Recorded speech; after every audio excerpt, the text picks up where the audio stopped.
ఆంధ్రప్రదేశ్ గుడివాడలో ఒక engineering college ఉంది భయ్య. దాని పేరే Gudlavalleru college of engineering. So నిన్న నైట్ 12 o'clockకి గర్ల్స్ అందరు వచ్చి ప్రొటెస్ట్ చేశారంట. వీ వాంట్ జస్టిస్ స్లోగన్స్ తో.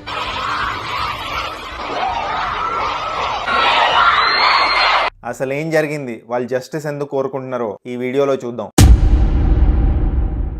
గుడ్లవల్లేరు కాలేజ్ ఆఫ్ ఇంజనీరింగ్ కి సంబంధించిన ఫీమేల్ స్టూడెంట్ ఒక ఆమె 28 కెమెరాస్ ఇన్స్టాల్ చేసిందంట భయ్య హాస్టల్ టాయిలెట్స్ లో. దాంట్లో రికార్డ్ అయిన వీడియోస్ అన్నిటిని తన బాయ్ ఫ్రెండ్ కి పంపించేదంట ఎండ్ ఆఫ్ ద డే. ఆయన ఆ వీడియోస్ తీసుకెళ్లి వేరే వాళ్ళకి అమ్ముకునేవాడంట, బాయ్స్ హాస్టల్స్ లో ఇంకా వేరే ప్లేసెస్ లో. డార్క్ వెబ్ లో కూడా అమ్ముకున్నాడని చెప్పి టాక్. అప్రాక్సిమేట్లీ 300 అమ్మాయిల వీడియోలు రికార్డ్ చేశారంట భయ్య. ఒక అమ్మాయి వాష్రూమ్ కి వెళ్ళినప్పుడు ఆ సీక్రెట్ కెమెరాని అబ్జర్వ్ చేసిందంట భయ్య. చూసిన వెంటనే అందరినీ అలర్ట్ చేసిందంట. మరి ఆ సీక్రెట్ కెమెరాస్ ని ఇన్స్టాల్ చేసిన అమ్మాయి ఎన్ని రోజుల క్రితం ఇన్స్టాల్ చేసిందో ఈ కెమెరాస్ ని ఇన్వెస్టిగేషన్ లో తేలుతుంది. వీళ్ళిద్దరూ 4th year స్టూడెంట్స్ అంట.